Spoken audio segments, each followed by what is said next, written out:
മഹത്വത്തിൻ സാന്നിധ്യം, ദൈവവചനത്തിൻ അഭിഷേകം, മഹിമയിൽ വാണിടും യേശു കർത്താവിന്റെ സാന്നിധ്യം.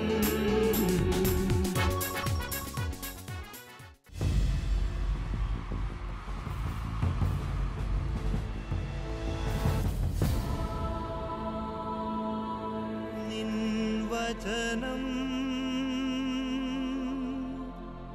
ധ്യാനിക്കുമ്പോൾ ഹല്ലേലൂയ. കർത്താവിൽ പ്രിയപ്പെട്ടവരെ, മഹത്വത്തിൻ സാന്നിധ്യം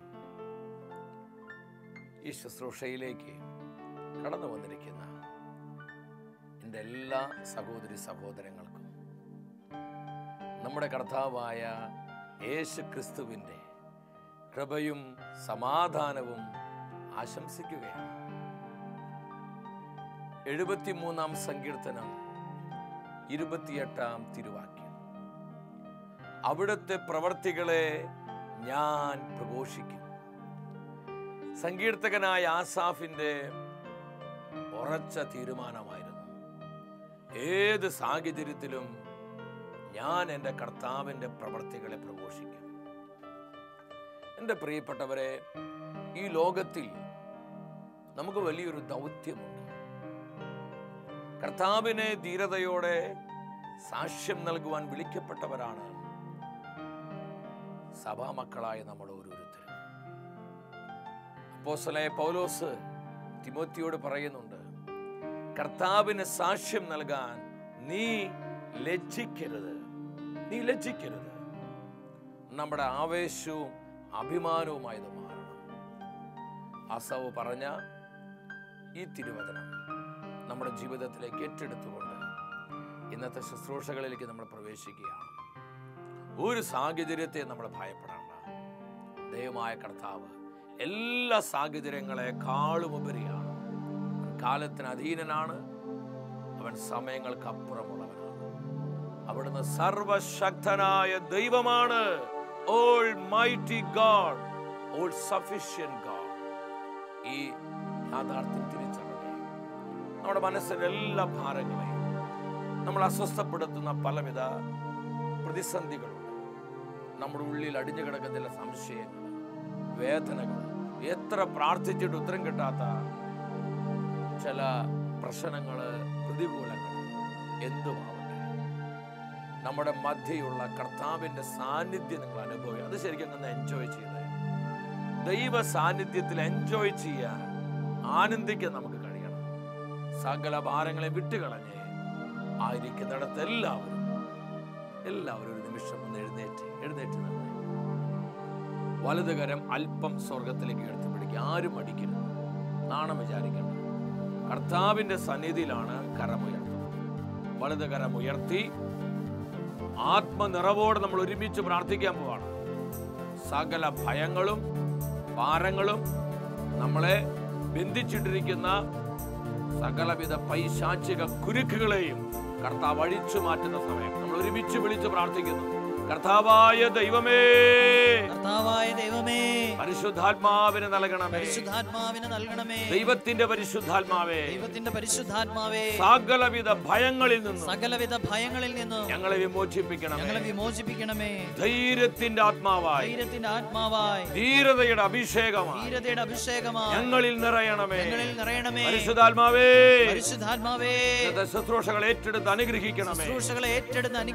ഞങ്ങൾ ഓരോരുത്തരെയും ദൈവവചനത്താൽ ശക്തിപ്പെടുത്തണമേ. രോഗികളെ സുഖപ്പെടുത്തണമേ. കഠിന ഹൃദയങ്ങളെ തുറക്കണമേ. അനേകർക്ക് മാനസാന്തരം നൽകണമേ. ആത്മപകർച്ച നൽകണമേ. ഹല്ലേലൂയ.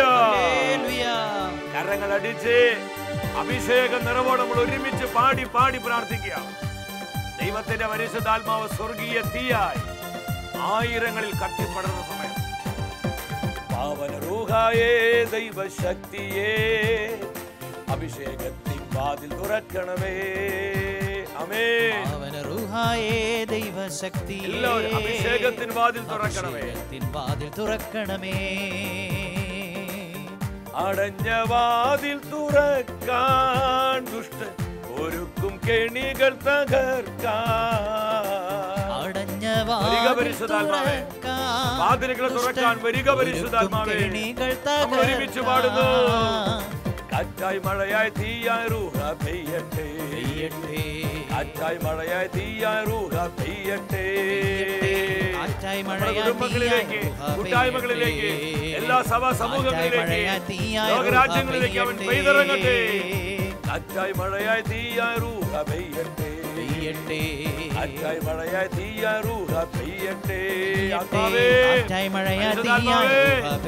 ലക്ഷങ്ങളിൽ നിറയണമേ. കരങ്ങൾ ഉയർത്തിയടിച്ച് കാറ്റായി മഴയായി തീയായി റൂഹ പെയ്യട്ടെ, കാറ്റായി മഴയായി തീയായി റൂഹ പെയ്യട്ടെ. ആത്മാവേ, സകല കെട്ടുകളെ പൊട്ടിക്കണമേ, കുരുക്കുകൾ അടിക്കണമേ, സുഖങ്ങൾ ഒടിച്ചു കളയണമേ. കാറ്റായി മഴയായി തീയായി റൂഹ പെയ്യട്ടെ, കാറ്റായി മഴയായി തീയായി റൂഹ പെയ്യട്ടെ. അഭിഷേക ക്രമങ്ങളെ സ്വീകരിച്ചുകൊണ്ട് എല്ലാം മറന്ന് ഹൃദയം തുറന്ന് കരങ്ങൾ ഉയർത്തി ഉച്ചത്തിൽ വിളിക്കുന്നു. പരിശുദ്ധാത്മാവേ, പരിശുദ്ധാത്മാവേ, ഇന്ന് ഹൃദയം തുറന്ന് വിളിച്ചതേ മക്കളെ. പരിശുദ്ധാത്മാവേ, വരിക വരിക വരിക വരിക വരിക. കൃപയുടെ കാറ്റായി വീശുക, അഭിഷേക കാറ്റായി വീശുക, അത്ഭുതങ്ങളുടെ കാറ്റായി ദൈവജനത്തിന് മേൽ വീശുക. Gloria Gloria Gloria. പരിശുദ്ധാത്മാവേ, സകലവിധ ഭയത്തിന്റെ കെട്ടുകളെയും അഴിച്ചു മാറ്റണമേ. സാത്താൻ ആധിപത്യങ്ങളെ തകർക്കണമേ, കുടുംബങ്ങളെ സ്വതന്ത്രമാക്കണമേ, തലമുറകളെ അനുഗ്രഹിക്കണമേ, സമർപ്പിത സമൂഹങ്ങൾ അഭിഷേകത്താൽ ജ്വലിപ്പിക്കണമേ. പരിശുദ്ധാത്മാവേ, ദൈവജനം മുഴുവനെയും സ്വർഗത്തിന്റെ തീയിൽ ജ്വലിപ്പിക്കണമേ. Gloria Gloria Gloria. പരിശുദ്ധാത്മാവേ, ഞങ്ങൾ നിറയുക. പരിശുദ്ധാത്മാവേ, അത്ഭുത സൗഖ്യങ്ങള്, അത്ഭുത ഡെലിവറൻസുകള്, അത്ഭുത കൃപാവരങ്ങള് ഈ സമൂഹത്തിലേക്ക് നിറഞ്ഞൊഴുകട്ടെ, നിറഞ്ഞൊഴുകട്ടെ. Come holy spirit. പരിശുദ്ധാത്മാവേ വരണമേ, ദൈവീക ജ്ഞാനം കൊണ്ട് നിറയ്ക്കണമേ. ജ്ഞാനത്തിന്റെയും വെളിപാടിന്റെയും ആത്മാവിനാൽ ഞങ്ങൾ എല്ലാവരും നിറയട്ടെ. Fill fill holy spirit, holy spirit, spirit of wisdom and revelation. ജ്ഞാനത്തിനെയും വെളിപാടിനെയും ആത്മാവേ ഇന്നത്തെ ശുശ്രൂഷകളെ നയിക്കണമേ. ആമേൻ, ആമേൻ, ആമേൻ. പരിശുദ്ധ അമ്മേ, ദൈവജനത്തിന്റെ അമ്മേ, ഞങ്ങളെല്ലാവരും കർത്താവിന്റെ ജ്ഞാനത്താൽ നിറയുവാൻ അമ്മ ഞങ്ങൾക്ക് വേണ്ടി പ്രാർത്ഥിക്കണമേ. ആമേൻ, ഹല്ലേലൂയ. പ്രിയ ദൈവമക്കളെ, നമ്മെ ആത്മാവിൽ ശക്തിപ്പെടുത്തുന്ന കർത്താവിൻ്റെ വചനത്തിൻ്റെ മുൻപിൽ പ്രാർത്ഥനാപൂർവ്വം നമുക്കായിരിക്കാം. കഴിഞ്ഞ 2 ആഴ്ചകളിലായി ദൈവജനം ജ്ഞാനത്താൽ നിറയേണ്ടതിൻ്റെ ആവശ്യകതയെക്കുറിച്ച് കർത്താവ് നമ്മളെ ബോധ്യപ്പെടുത്തിക്കൊണ്ടിരിക്കുകയാണ്. ഈ വിഷയത്തോട് ബന്ധപ്പെട്ട് ഇന്നത്തെ ശുശ്രൂഷകളിലൂടെ പരിശുദ്ധാത്മാവ് നമ്മെ പഠിപ്പിക്കുകയാണ്. ദൈവജനം ജ്ഞാനത്താൽ നിറയണം. ദൈവത്തിൻ്റെ ജനം ദൈവീക ജ്ഞാനത്താൽ നിറയപ്പെടണം. ഈ കാലഘട്ടത്തിൻ്റെ പ്രത്യേകത നമ്മൾ കുറച്ചൊക്കെ തിരുവചനങ്ങളിലൂടെ മനസ്സിലാക്കി. നമ്മളിന്ന് കാണുകയും കേൾക്കുകയും ചെയ്യുന്ന ഈ കാര്യങ്ങളെല്ലാം അവിചാരിതമായി സംഭവിക്കുന്നതല്ല. ചിലതെല്ലാം പ്രവചനങ്ങളുടെ പൂർത്തീകരണമാണ്. ചിലതിലൂടെയെല്ലാം കാലത്തിൻ്റെ അടയാളങ്ങളായി ദൈവം നമ്മോട് സംസാരിക്കുകയാണ്.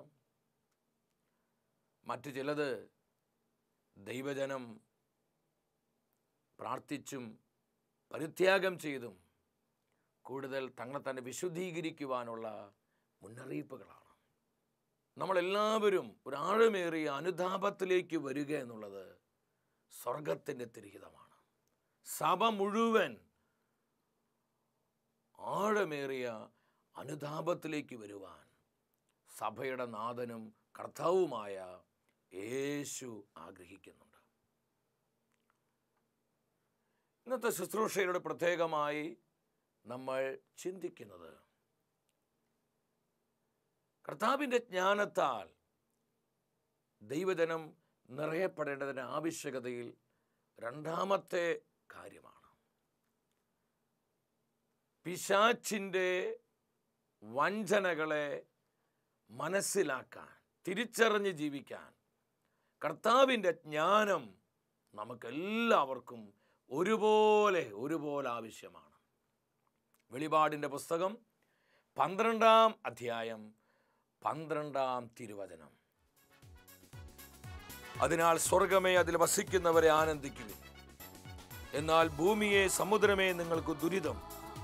ചുരുങ്ങിയ സമയമേ അവശേഷിക്കുന്നുള്ളൂ എന്നറിഞ്ഞ് അരിശം കൊണ്ട് പിശാച് നിങ്ങളുടെ അടുത്തേക്ക് ഇറങ്ങിയിട്ടുണ്ട്. ഈ വചനത്തിലൂടെ ദൈവത്തിൻ്റെ ആത്മാവ് നമുക്ക് തരുന്ന സന്ദേശം എന്താണ്? നമ്മൾ വളരെ ഈ വചനത്തിൽ ശ്രദ്ധിക്കണം. ചുരുങ്ങിയ സമയമേ അവശേഷിക്കുന്നുള്ളൂ എന്നറിഞ്ഞ്, കാലമാസന്നമായി, കർത്താവിൻ്റെ മഹത്വപൂർണമായ പ്രത്യാഗമനം അടുത്തുകൊണ്ടിരിക്കുകയാണ്. ഇത് വലിയ ആത്മീയ ഒരുക്കത്തിൻ്റെയും വിശുദ്ധീകരണത്തിൻ്റെയും നാളുകളാണ്. ദൈവജനം പ്രാർത്ഥനയുടെയും പരിത്യാഗത്തിൻ്റെയും ആത്മാവിനാൽ നയിക്കപ്പെടേണ്ട കാലഘട്ടമാണിത്. സഭാമക്കൾ എല്ലാവരും ഒരുപോലെ ആഴമേറിയ അനുതാപത്തിലേക്ക് കടന്നു വരേണ്ട വിശുദ്ധമായ ദിനങ്ങളാണിത്. ചുരുങ്ങിയ സമയമേ അവശേഷിക്കുന്നുള്ളൂ. ഇനി കഥ പറഞ്ഞിരിക്കാൻ നമുക്ക് നേരമില്ല. നിസാര കാര്യങ്ങൾക്ക് വേണ്ടി നമുക്ക് സമയം കളയാനില്ല. ഈ ലോകത്തിന് വെറിക്കൂത്തുകളും സുഖഭോഗങ്ങൾ അനുഭവിക്കുവാനുള്ളവരല്ല നമ്മൾ. കാലത്തിൻ്റെ പ്രത്യേകത മനസ്സിലാക്കിക്കൊണ്ട് നമ്മോട് പ്രവർത്തിക്കുവാനായി അപ്പോസ്തലനായ പൗലോസ് റോമയിലെ സഭയ്ക്ക് ഇത് ലേഖനത്തിലൂടെ ആവശ്യപ്പെടുന്നുണ്ട്. ഇന്ന് പിശാച് കലിപൂണ്ട് സഭയെ തകർക്കുവാൻ, ദൈവജനത്തെ നശിപ്പിക്കുവാൻ, സഭയുടെ ശുശ്രൂഷകൾ അവഹേളിക്കുവാൻ ഇന്ന് ആവുന്നതെല്ലാം സാത്താൻ ചെയ്തുകൊണ്ടിരിക്കുകയാണ്. അരിശം കൊണ്ട് നിങ്ങൾ അരികിലേക്ക് ഇറങ്ങേണ്ട ആഴടുത്തേക്ക്, ദൈവജനത്തിൻ്റെ അരികിലേക്ക്. സംശയങ്ങൾ ഉണ്ടാക്കാൻ, ഭയങ്ങൾ വിതറാൻ, ഭിന്നിപ്പിക്കാൻ, ചിതറിപ്പിക്കാൻ, തെറ്റിദ്ധരിപ്പിക്കാൻ, ആശയക്കുഴപ്പങ്ങൾ ഉണ്ടാക്കാൻ നമ്മളാരും മറന്നു പോകരുത്. സാത്താൻ എന്നുള്ള ആ വാക്കിൻ്റെ യഥാർത്ഥ മൂലാർത്ഥം എന്ന് പറയുന്നത് ചിതറിപ്പിക്കുന്നവൻ, തെറ്റിദ്ധരിപ്പിക്കുന്നവൻ, ആശയക്കുഴപ്പങ്ങൾ ഉണ്ടാക്കുന്നവൻ, ഭിന്നിപ്പിക്കുന്നവൻ എന്നൊക്കെയാണ്. ഇന്ന് പിശാച് ഇതൊക്കെയാണ് ചെയ്തുകൊണ്ടിരിക്കുന്നത്. ദൈവജനത്തെ തകർക്കുവാനായി അവർക്ക് സംശയങ്ങൾ കൊടുക്കുന്നു, അവരെ ആശയക്കുഴപ്പങ്ങൾ ഉണ്ടാക്കുന്നു, അവരെ തെറ്റിദ്ധരിപ്പിക്കുന്നു, അവരെ ഭയപ്പെടുത്തുന്നു. ഇങ്ങനെ പല വിധത്തിലും ഇന്ന് പിശാച് വളരെ തന്ത്രപൂർവ്വം പ്രവർത്തിച്ചു കൊണ്ടിരിക്കുകയാണ്. വെളിപാടിൻ്റെ പുസ്തകം 12-ാം അധ്യായം 17-ാം വചനത്തിൽ ഇതിനോട് ബന്ധപ്പെട്ട് കർത്താവിൻ്റെ പരിശുദ്ധാത്മാവ് സംസാരിക്കുകയാണ്.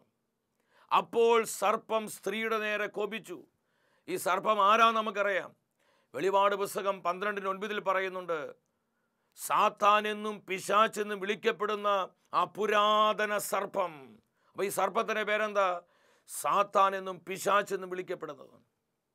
സ്ത്രീയുടെ നേരെ കോപിച്ചു. ഈ സ്ത്രീ ആരാണ്? പരിശുദ്ധ കന്യകാമാതാവാണ്. അവൾ സഭയുടെ പ്രതീകമാണ്. സഭയ്ക്കെതിരെ, സഭയുടെ പ്രവർത്തനങ്ങൾക്കെതിരെ, സഭയുടെ ശുശ്രൂഷകൾക്കെതിരെ പിശാച് ഇന്ന് അരിശം പൂണ്ട് പ്രവർത്തിച്ചു കൊണ്ടിരിക്കുക. ദൈവകൽപ്പനകൾ കാക്കുന്നവരും യേശു ക്രിസ്തുവിനെ സാക്ഷ്യം വഹിക്കുന്നവരുമായ അവരുടെ സന്താനങ്ങളിൽ അവിശേഷിച്ചിരിക്കുന്നവരോട് യുദ്ധം ചെയ്യാൻ അത് പുറപ്പെട്ടു. അപ്പോൾ ഇന്ന് സാത്താൻ എന്താണ് ചെയ്തുകൊണ്ടിരിക്കുന്നത്?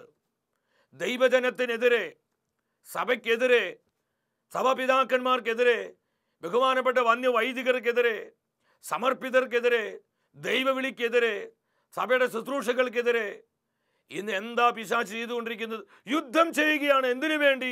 ഇതിനൊക്കെ തകിടം മറിക്കുവാൻ, താറുമാറാക്കാൻ, ദൈവകൽപ്പനകൾ ഇല്ലാതാക്കാൻ, വിശ്വാസ സത്യങ്ങളുടെ നേരെ ചെളിവാരി എറിയാൻ, ദൈവവിളികളെ ഇല്ലായ്മ ചെയ്യാൻ. എന്തൊക്കെയാണെന്ന് പിശാച് ചെയ്തുകൊണ്ടിരിക്കുന്നത്? എത്ര അർത്ഥവത്താണ് പ്രിയപ്പെട്ടവരെ ഈ തിരുവാക്കുകൾ. യുദ്ധം ചെയ്യാൻ. ഇത് മനസ്സിലാക്കണമെങ്കിൽ നമുക്ക് എന്തു വേണം? സാത്താൻ്റെ ഈ പ്രവൃത്തികൾ, അവൻ്റെ ചതിപ്രയോഗങ്ങൾ, വഞ്ചനാത്മകമായ അവൻ്റെ ഓരോ പ്രവൃത്തിയും നമുക്ക് തിരിച്ചറിയണമെങ്കിൽ ലോകത്തിൻ്റെ അറിവോ ലോകത്തിൻ്റെ അനുഭവങ്ങളോ നമുക്ക് പോരാ പ്രിയപ്പെട്ടവരെ. കർത്താവിൻ്റെ ജ്ഞാനം നമുക്ക് വേണം. വെളിപാടിൻ്റെ പുസ്തകം 17-ാം അധ്യായം 9-ാം വചനത്തിൽ തിരുവെഴുത്ത് പറയാണ്, ഇവിടെയാണ് ജ്ഞാനമുള്ള മനസ്സിൻ്റെ ആവശ്യം. എവിടെ ഈ കാര്യങ്ങളൊക്കെ തിരിച്ചറിയാൻ സഭാമക്കളായ നമുക്ക് ജ്ഞാനമുള്ള മനസ്സുണ്ടാകണം, ജ്ഞാനമുള്ള കണ്ണുകളുണ്ടാകണം. നമ്മുടെ ചിന്തകൾ ദൈവിക ജ്ഞാനം കൊണ്ടുള്ളതാകണം. നമ്മുടെ ഹൃദയം കർത്താവിൻ്റെ ജ്ഞാനം കൊണ്ട് നിറയണം. വീണ്ടും ദൈവത്തിൻ്റെ വചനം പഠിപ്പിക്കുകയാണ്. വെളിപാടിൻ്റെ പുസ്തകം 13-ാം അധ്യായം 18-ാമത്തെ തിരുവാക്ക്, ഇവിടെയാണ് ജ്ഞാനത്തിൻ്റെ ആവശ്യം. ഈ വചനങ്ങളെല്ലാം ആവർത്തിച്ച് എന്താ നമ്മോട് പറയുന്നത്? ദൈവത്തിൻ്റെ ജനം കാലത്തിൻ്റെ പ്രത്യേകത മനസ്സിലാക്കിക്കൊണ്ട് പരിശുദ്ധാത്മാവിൻ്റെ ജ്ഞാനത്താൽ നിറയപ്പെടണം. എപ്രകാരമാണ് ഇന്ന് പിശാച് ദൈവജനത്തെ വഞ്ചിച്ചുകൊണ്ടിരിക്കുന്നത്? ഈ വഞ്ചന തിരിച്ചറിയണ്ടേ? ഈ വഞ്ചനയുടെ പ്രത്യേകത എന്താ? വഞ്ചനയാന്ന് നമുക്ക് മനസ്സിലാക്കാൻ പറ്റത്തില്ല. അതാണ് ഇതിൻ്റെ പ്രത്യേകത. എലിക്കണിയിലോട്ട് പോകുന്ന എന്തൊരു ശുദ്ധ ഹൃദയത്തോടു കൂടിയാണ്. പക്ഷെ ആ എലിക്കണിയിലോട്ട് എലി കയറിക്കഴിഞ്ഞാൽ കെണിയെ പിടിക്കുന്നതോടുകൂടി അതിനെ കഴുത്തിൽ ആ ക്ലിപ്പ് വീഴുകയാണ്. പിന്നെ അത് രക്ഷപ്പെടാൻ പറ്റൂ? അത് കിടന്ന് അവിടെ പടഞ്ഞുകൊണ്ടിരിക്കുകയാണ്. ഇന്ന് അനേകർ ഇതുപോലെ പിശാച് ബന്ധിച്ചിട്ടിരിക്കുക. തൻ്റെ ഇഷ്ടനിർവഹണത്തിന് വേണ്ടി അനേകം ജീവിതങ്ങളെ പിശാച് തെരഞ്ഞെടുത്തിരിക്കുകയാണ്. സാത്താൻ്റെ പ്രവർത്തികളെ തിരിച്ചറിയണമെങ്കിൽ ഞാൻ വീണ്ടും ആത്മാവിൽ പറയട്ടെ, നമ്മൾ ഓരോരുത്തരും കർത്താവിൻ്റെ ജ്ഞാനം കൊണ്ട് നിറയണം. ഒന്നാമത് നിങ്ങൾ ശ്രദ്ധിക്കുക, പിശാച് ഇന്ന് നമ്മളെ തകർക്കാൻ ഉപയോഗിക്കുന്ന ഒരു പ്രധാനപ്പെട്ട സംഗതി ഭയമാണ്. ഭയം. ഇന്ന് സഭയിൽ ആകമാനം ഭയം ഗ്രസിച്ചിരിക്കുകയാണ്. ഒരുപാട് ബഹുമാനപ്പെട്ട വൈദികരെ, സമർപ്പിതരെല്ലാം ഭയപ്പെട്ടിരിക്കുകയാണ്. എന്തൊക്കെയാണ് നടന്നുകൊണ്ടിരിക്കുന്നത്, എന്തൊക്കെയാണ് കാണുന്നത്, സഭ എങ്ങോട്ടേക്ക് പോകുന്നത് എന്ന് ഓർത്ത് ഭാരപ്പെടുന്ന, ഭയപ്പെടുന്ന അനേകം കുടുംബശ്രീ യുവജനങ്ങൾ എന്ന് വേണ്ട, സഭയിൽ ആകമാനം ഒരു ഭയം ഇന്ന് കടന്നുകൂടിയിട്ടുണ്ട്. ഇത് പിശാചിൻ്റെ വലിയ ചതിയാണെന്ന് നമ്മൾ തിരിച്ചറിയണം. യെശയ്യാ പ്രവചനം 2:22 വചനം പഠിപ്പിക്കുകയാണ്, മനുഷ്യനിൽ നീ വിശ്വാസം അർപ്പിക്കരുത്, അവനൊരു ശ്വാസം മാത്രം, അവൻ എന്ത് വിലയുണ്ട്, മനുഷ്യനൊരു ശ്വാസം മാത്രം. വീണ്ടും സുഭാഷിത പുസ്തകം 29-25 പറയാണ്, മനുഷ്യനെ ഭയപ്പെടുന്നത് ഒരു കെണിയാണ്. ഈ മാനുഷിക ഭയം നമ്മളെ പലരും നിസ്സംഗതയിലേക്ക് എത്തിച്ചിരിക്കുകയാണ്. നമുക്കിത് പ്രതികരിക്കാൻ പറ്റുന്നില്ല, വേണ്ട വിധം കർത്താവിനെ മനസ്സറിഞ്ഞ് പ്രാർത്ഥിക്കാൻ പറ്റുന്നില്ല, പരിത്യാഗം എടുക്കാൻ പറ്റുന്നില്ല. പരിശുദ്ധാത്മാവ് നമ്മോട് പല കാര്യങ്ങളിലും പോസിറ്റീവായി പ്രതികരിക്കാൻ പറയുന്നുണ്ട്. ഞാൻ കഴിഞ്ഞ ആഴ്ച പറഞ്ഞത്, സോഷ്യൽ മീഡിയയിൽ ഫേസ്ബുക്കിലും വാട്സപ്പിലും ഒക്കെ നമ്മൾ വളരെ പോസിറ്റീവായി പ്രതികരിക്കണം. സത്യസന്ധമായ കാര്യങ്ങൾ അവതരിപ്പിക്കണം. നമുക്കറിയാവുന്ന കാര്യങ്ങൾ കൃത്യമായി വ്യക്തമായി നമ്മൾ ജനത്തിന് പകർന്നു കൊടുക്കണം. അങ്ങനെയുള്ള ലേഖനങ്ങൾ എഴുതണം, കമൻറ്റുകൾ എഴുതണം. ഇതൊക്കെ പരിശുദ്ധാത്മ നമ്മളെ സഹായിക്കുന്നത്. പക്ഷേ ഇന്ന് പലരും ഒരു നിസ്സംഗതയിൽ പോയി. കാരണം ഭയമാണ്. അങ്ങനെ പറഞ്ഞാൽ എനിക്കെതിരെ വിഷയങ്ങളുണ്ടാകുമോ, അങ്ങനെ പ്രതികരിച്ചാൽ എല്ലാവരും കൂടെ എന്നെ ഒതുക്കിക്കളയോ, ഞാൻ പ്രശ്നത്തിൽ അകപ്പെട്ടു പോകുമോ, ഇങ്ങനെയുള്ള അനാവശ്യ ഭയങ്ങൾ മൂലം ഇന്ന് പലരും നിഷ്ക്രിയരായിട്ട് മാറി. ഇവിടെ എന്താ സംഭവിച്ചുകൊണ്ടിരിക്കുന്നത്? പിശാച് വിജയിച്ചു കൊണ്ടിരിക്കുകയാണ്. അപ്പോസ്തലപ്രവൃത്തി 4 വരുമ്പോൾ നമുക്ക് കാണാൻ പറ്റും, ആദിമ സഭയ്ക്ക് ഇതുപോലെ വലിയ പ്രതിസന്ധികൾ ഉണ്ടായപ്പോൾ വിശ്വാസികൾ ഒരുമിച്ച് കൂടി അവർ ധൈര്യത്തിനു വേണ്ടി പ്രാർത്ഥിക്കുകയാണ്. കർത്താവായ യേശുവിൻ്റെ നാമം വിളിച്ച് ഹൃദയം പൊട്ടി അവർ പ്രാർത്ഥിക്കുകയാണ്. ആ പ്രാർത്ഥന സമൂഹത്തിലേക്ക് പരിശുദ്ധാത്മാവ് സ്വർഗം വിട്ടിറങ്ങി വന്നു. അവരാത്മാവ് തന്നെ ശക്തി കൊണ്ട് നിറച്ചു. അവർ ധൈര്യപൂർവം ദൈവത്തിന് വചനം പ്രഘോഷിക്കുകയാണ്. ഇതേ അഭിഷേകം ഈ കാലഘട്ടത്തിലെ സഭാ മക്കൾക്ക് വേണം. അപ്പം ഭയത്തിൽ നിന്ന് നമ്മളെല്ലാം പുറത്തു വരണം. ഇത് സംഭവിക്കണമെങ്കിൽ കർത്താവിൻ്റെ വിസ്ഡം നമുക്ക് വേണം. രണ്ടാമത് നിങ്ങൾ ശ്രദ്ധിക്കണം, പിശാച് നമ്മളെ തകർക്കുന്ന ഒരു പ്രധാന ഏരിയ ഭിന്നിപ്പാണ്. നമ്മൾ തന്നെ പരസ്പരം അങ്ങോട്ടും ഇങ്ങോട്ടും ഭിന്നിപ്പുണ്ടാക്കിയാൽ, ചിതറിക്കപ്പെട്ടാൽ എന്തായിരിക്കും അവസ്ഥ? വ്യക്തമായി ദൈവത്തിൻ്റെ വചനം പറയാണ്, കർത്താവ് മ്ലേച്ഛമായി കാണുന്ന വലിയ പാപമാണത്. സുഭാഷിത പുസ്തകം 6-ാം അധ്യായം 19-ാമത്തെ തിരുവചനമാണ്. കർത്താവ് മ്ലേച്ഛമായി കാണുന്ന ഒരു പ്രധാന കാര്യമാണ് സഹോദരരിടയിൽ ഭിന്നിപ്പുണ്ടാക്കുന്നവൻ. ഒന്നിച്ച് നിൽക്കേണ്ടവരെ, ഒരുമിച്ച് കൈകോർക്കേണ്ടവരെ, ഒരുമിച്ച് പ്രോത്സാഹിപ്പിക്കേണ്ടവരെ പരസ്പരം അടിച്ച് ചിതറിപ്പോയി എന്ത് പറ്റും? പിശാച് വിജയിക്കുകയാണ്. അതുകൊണ്ട് നമ്മൾ ആരും ഭിന്നിപ്പുണ്ടാക്കരുത്.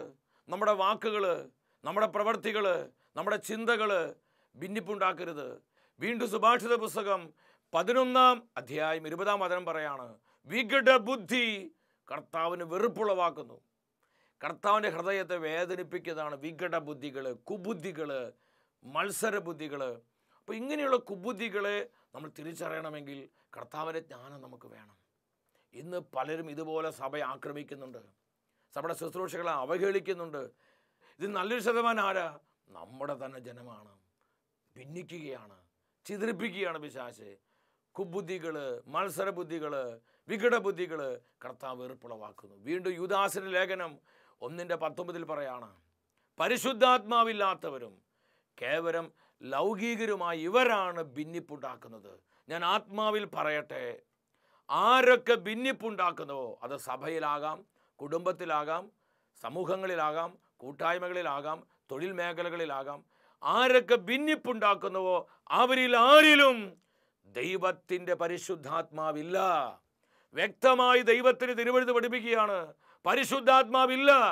പരിശുദ്ധാത്മാവില്ലാത്തവരാണ് ഭിന്നിപ്പുണ്ടാക്കുന്നത്. ഭിന്നിപ്പ് പരിശുദ്ധാത്മാവിൻ്റെ പ്രവൃത്തിയല്ല, അത് പിശാചിൻ്റെ പ്രവൃത്തിയാണെന്ന് ദൈവമക്കളെ നമ്മൾ തിരിച്ചറിയണം. അതുകൊണ്ട് കർത്താവിൻ്റെ ജ്ഞാനം കൊണ്ട് നമ്മൾ നിറയപ്പെടുമ്പോൾ ഈ ഭിന്നിപ്പുകളെ അതിജീവിച്ചുകൊണ്ട് അവിടെ ഐക്യതയുടെ, സ്നേഹത്തിൻ്റെ, കൂട്ടായ്മയുടെ ഒരു അനുഭവം കൊണ്ടുവരാൻ നമുക്കൊക്കെ സാധിക്കും.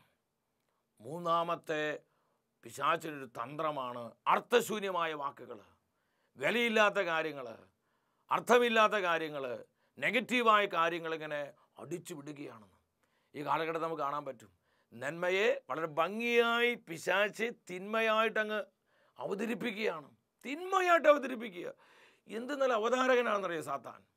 അതുപോലെ തിന്മയെ വളരെ ഭംഗിയായിട്ട് നന്മയായിട്ട് അങ്ങ് വിശ്വസിക്കുകയാണ് മനുഷ്യർ. അതുപോലെ ഒരു വശീകരണ സ്വാധീനവും തന്ത്രമൊക്കെ പിശാചിന്ന് പലർക്കും കൊടുക്കുകയാണ്. അവരിങ്ങനെ പറയുന്നത് കാണുമ്പോൾ, അവരവതരിപ്പിക്കുമ്പോൾ, അവർ പ്രസൻറ്റ് ചെയ്യുമ്പോൾ ഇത് സത്യമാണ്, ഇതാണ് ശരി, ഇതാണ് ശരി എന്ന് പറഞ്ഞ് ആയിരങ്ങൾ അത് വിശ്വസിച്ച് അതിന് പുറകെ അങ്ങ് പോവുക. അവിടെ പിശാച് വിജയിക്കുകയാണ്. ഈ ചതികൾ മനസ്സിലാക്കണമെങ്കിൽ എൻ്റെ പ്രിയപ്പെട്ടവരെ, നമുക്ക് കർത്താവിൻ്റെ ജ്ഞാനം വേണം. ദൈവിക ജ്ഞാനത്തിന് വേണ്ടി നമ്മൾ ചങ്കുപൊട്ടി പ്രാർത്ഥിക്കണം. അപ്പോസ്തലനായ പൗലോസ് സഭയെ പഠിപ്പിക്കുകയാണ്. എഫെസോസ്കാർക്ക് ലേഖനം 5-ാം അധ്യായം 6-ാമത്തെ തിരുവാക്ക്, അർത്ഥശൂന്യമായ വാക്കുകൾ കൊണ്ട് ആരും നിങ്ങളെ വഞ്ചിക്കാതിരിക്കാൻ ശ്രദ്ധിക്കുക. അർത്ഥശൂന്യമായ വാക്കുകൾ. ഈ വാക്കിൽ തന്നെ നമുക്ക് കാണാൻ പറ്റും യാതൊരു അർത്ഥവുമില്ല, കഴമ്പില്ലാത്ത നുണക്കഥകൾ ഇങ്ങനെ അടിച്ചു വിടുകയാണ്. നമ്മളിത് തിരിച്ചറിയണം. നാലാമത്തൊരു തന്ത്രമാണ് വഞ്ചനാത്മകമായ വാക്കുകൾ എന്ന് പറഞ്ഞാൽ കംപ്ലീറ്റ് നുണയാണ്, കള്ളമാണ്. പിശാചിൻ്റെ ഐഡൻറ്റിറ്റി എന്ന് പറഞ്ഞാൽ അവൻ കള്ളനും കള്ളന്മാരുടെ പിതാവുമാണെന്ന് പറഞ്ഞു, നുണയനാണെന്ന് പറയുന്നത്. അപ്പോസ്തലനായ പൗലോസ് കൊളോസ്യർക്കാർക്ക് ലേഖനം 2-ാം അധ്യായം 4-ാമത്തെ തിരുവാക്ക്, അവിടെ പറയുന്നത് എന്താണ്? ആരും നിങ്ങളെ വഞ്ചനാത്മകമായ വാക്കുകൾ കൊണ്ട് വഴിതെറ്റിക്കാതിരിക്കാൻ ശ്രദ്ധിച്ചുകൊള്ളുക. വഞ്ചിക്കുന്ന വാക്കുകൾ, പറ്റിക്കുന്ന വാക്കുകൾ, ചതിക്കുന്ന വാക്കുകൾ പിശാചങ്ങ് അടിച്ചു വിടും പ്രിയപ്പെട്ടവരെ. ഇതിനോട് ബന്ധപ്പെട്ടാണ് വെളിപാടിൻ്റെ പുസ്തകം 16-ാം അധ്യായം 13-ാമത്തെ വചനം പറയുന്നത്. അപ്പോസ്തലൻ യോഹന്നാൻ ഒരു ദർശനം കാണാം. ദർശനം എന്താണെന്നറിയോ? സർപ്പത്തിൻ്റെ വായിൽ നിന്നും, മൃഗത്തിൻ്റെ വായിൽ നിന്നും, കള്ളപ്രവാചകൻ്റെ വായിൽ നിന്നും തവളകൾ പോലെയുള്ള 3 അശുദ്ധാത്മാക്കളെ ഞാൻ കണ്ടുവെന്ന് വിശുദ്ധ യോഹന്നാൻ സാക്ഷ്യപ്പെടുത്തുകയാണ്. തവളകളെ പോലുള്ള 3 അശുദ്ധാത്മാക്കൾ. ഇന്ന് പിശാചിന് ഭയങ്കരമായ തന്ത്രമാണിത്. ഈ തവളയുടെ പ്രത്യേകത എന്താ? തവളയുടെ പ്രധാന ആയുധം എന്ന് പറയുന്നത് അതിൻ്റെ നാവാണ്. ഈ നാവ് നീട്ടിയിട്ടാണ് അത് പ്രാണികൾ, ഈച്ചകളൊക്കെ പിടിച്ച് അതിങ്ങനെ കഴിയുന്നത്. ഇതുപോലെയാണ് ഇന്ന് പിശാച് പ്രവർത്തിക്കുന്നത്. അവൻ അനേകർക്ക് ഈ ദുഷിപ്പ് വാക്കുകൾ കൊടുക്കുകയാണ്. നുണയുടെ വാക്കുകൾ, നുണക്കഥകൾ, കള്ളക്കഥകൾ ഇതിങ്ങ് പ്രചരിപ്പിക്കുകയാണ്. നമ്മളിന്ന് കാണുന്ന ഈ ആധുനിക മാധ്യമങ്ങളിലൂടെയൊക്കെ ഇന്ന് ഒരുപാട് ഇതാണ് സംഭവിക്കുക. ഈ നുണക്കഥകൾ ഇങ്ങനെ വെച്ച് കെട്ടിങ്ങനെ പോവുകയാണ്. അതിങ്ങനെ ഒരു തിരക്കഥ പോലെ എഴുതിയുണ്ടാക്കിയിട്ട് ഇതിങ്ങനെ അടിച്ചു വിടുകയാണ് പിശാച്. ആയിരങ്ങൾ 10,000 ഇത് സത്യമാണെന്ന് വിശ്വസിച്ച് ആ കെണിയിൽ അങ്ങ് വീണു പോവാണ് പ്രിയപ്പെട്ടവരെ. ഇത് നമ്മൾ തിരിച്ചറിയണമെങ്കിൽ കർത്താവിൻ്റെ വിശുദ്ധം നമുക്ക് വേണം. അതുകൊണ്ട് നമ്മൾ ഒറ്റക്കെട്ടായി കർത്താവിനെ ഭയപ്പെട്ട് പരിശുദ്ധാത്മാവിന്റെ നിയന്ത്രണത്തിലായി കർത്താവിൻ്റെ സൈന്യമായി നമ്മൾ സഭയിൽ എഴുന്നേൽക്കുമ്പോൾ അത്ഭുതങ്ങൾ നമ്മിലൂടെ പരിശുദ്ധാത്മാ സഭയിലും ലോകത്തിലും പ്രവർത്തിക്കും. ഭയത്തിൽ നിന്ന്, ഭിന്നിപ്പുകളിൽ നിന്ന്, അതുപോലെ അർത്ഥശൂന്യമായ വാക്കുകൾ, വഞ്ചനാത്മകമായ വാക്കുകൾ, നുണക്കഥകൾ, ചതിയുടെ വാക്കുകൾ, ഇതിൽ നിന്നെല്ലാം നാം പുറത്തു വന്ന് സത്യം മനസ്സിലാക്കി കർത്താവിൻ്റെ മനസ്സറിഞ്ഞ് പരിശുദ്ധാത്മാവിനെ ആശ്രയിച്ച് നമുക്ക് ജീവിക്കാൻ കഴിയണമെങ്കിൽ, പ്രവർത്തിക്കാൻ കഴിയണമെങ്കിൽ എൻ്റെ പ്രിയപ്പെട്ടവരെ, കർത്താവിൻ്റെ ജ്ഞാനം നമുക്ക് ആവശ്യമാണ്. നമ്മൾ അതിനുവേണ്ടി പ്രാർത്ഥിക്കുകയാണ്. നമുക്കതിനു വേണ്ടി ആഗ്രഹിക്കാം. സഭയിലാകമാനം ജ്ഞാനത്തിൻ്റെ ആത്മാവ് പരിവർത്തിക്കാനായിട്ട് ഇന്ന് സഭ നേരിടുന്ന എല്ലാ പ്രതിസന്ധികൾക്കും ഉത്തരമെന്ന് പറയുന്നത് സഭാ മക്കൾ കർത്താവിൻ്റെ ജ്ഞാനം കൊണ്ട് നിറയുക എന്നുള്ളതാണ്. അതിനായിട്ട് ഈശോ നമ്മെ എല്ലാവരും അനുഗ്രഹിക്കട്ടെ. നമ്മുടെ നിയോഗങ്ങളും ആവശ്യങ്ങളെല്ലാം ദൈവസന്നിധിയിൽ അർപ്പിച്ചുകൊണ്ട് നമുക്ക് പ്രാർത്ഥിക്കാം. തുറന്നു വരുന്ന ആരാധനയിൽ ഹൃദയം നിറയെ കണ്ണുനീരോടെ നമ്മൾ ഈ ഒരു അഭിഷേകത്തിന് വേണ്ടി സഭയിലാകമാനം ഈ ഒരു അഭിഷേകത്തിന് നിറഞ്ഞൊഴുക്കുണ്ടാകാൻ നമ്മൾ ഒരുമിച്ച് പ്രാർത്ഥിക്കാൻ പോവാണ്.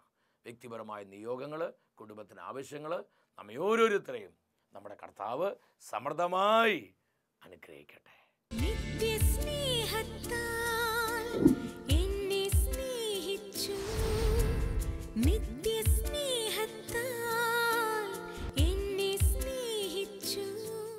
ഇതാ ദൈവം ഭൂമിയിൽ വന്നു, മർത്യനു മന്നയായി തീർന്നു. പരമപരിശുദ്ധനായ കർത്താവേ, തിരുവോസ്വരൂപനായി ദിവ്യകാരുണ്യമായി ഞങ്ങളുടെ മധ്യേ കടന്നു വരുവാൻ അങ്ങ് കാണിച്ച കാരുണ്യത്തിനായിട്ട് നന്ദി പറയുന്നു. സാധിക്കുന്ന എല്ലാവരും പരിശുദ്ധ കുർബാനയുടെ മുമ്പിൽ മുട്ടുകുത്തി ഇരുകരങ്ങളെ യാചനാപുറം തുറന്നു പിടിക്കുക. കർത്താവിൻ്റെ ആത്മാവ് ഇന്ന് നമ്മോട് സംസാരിച്ചു. കഴിഞ്ഞ 3 ആഴ്ചകളിലെ ശുശ്രൂഷകളിലൂടെ ദൈവത്തിൻ്റെ ജനം ജ്ഞാനത്താൽ നിറയണം. ഈ കാലഘട്ടത്തിൽ സഭാമക്കളായ നമ്മൾ ദൈവിക ജ്ഞാനം കൊണ്ട് നിറയപ്പെടേണ്ടതിന് ആവശ്യകതയെക്കുറിച്ച് പരിശുദ്ധാത്മ നമ്മളെ ബോധ്യപ്പെടുത്തുകയായിരുന്നു. കാലത്തിൻ്റെ പ്രത്യേകത മനസ്സിലാക്കിക്കൊണ്ട് സഭാമക്കൾ ഉണരണം. സഭയിലാകമാനം ജ്ഞാനത്തിൻ്റെ ആത്മാവ് ശക്തിയോടെ പരിവർത്തിക്കുവാൻ നമ്മളിപ്പോൾ പ്രാർത്ഥിക്കാൻ പോവാണ്.